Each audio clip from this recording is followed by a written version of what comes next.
Hey, I'm going to try to do a few videos on watercolor landscapes.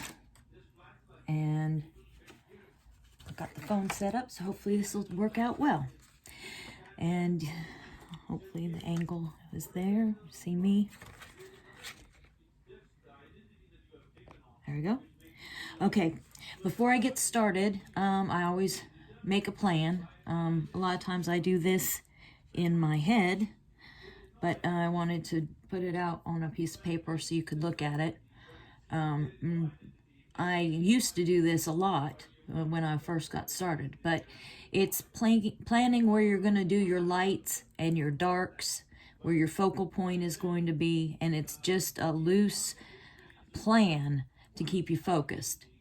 So I always draw a imaginary line down the middle of my paper, horizontally and vertically, and I choose a quadrant that I'm going to have my focal point in, which I've chosen this quadrant up here.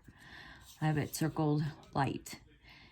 The rest of these, I'm going to have some sort of dark object in them that is going to focus your eye back to the focal point. Okay, then over here I do what was taught to me called a thumbnail. And it's my light and darks planned with mid-range. So I am going to have dark clouds and a sun. I'm going to have a tree over here, and I'm going to have some hills, and it's going to be framed with some dark brush around here. And that's the plan. Next thing, before I get started, is I wet my paper. And if you'll notice, I do not use tape. There's no tape on here at all. I wet the front and the back.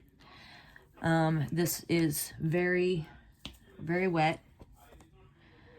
And I let it soak and really absorb that water real nice. And that's how I start out all my landscape paintings, wet on wet, and I make sure it's very wet. It helps me make sure that I am consistent in how quickly it dries. I know where it stands. If I'm just slopping it on the top, it wrinkles the paper, or I have to use tape. And even sometimes when you use tape, it wrinkles and it pulls the paint. I find that this method works very well for me, but I am the only person that I know that uses it. So please don't feel like you have to. It's just something that I do and enjoy doing. So, you know, there aren't very many rules in art. You know, you do what works for you. Alrighty, I'll be back.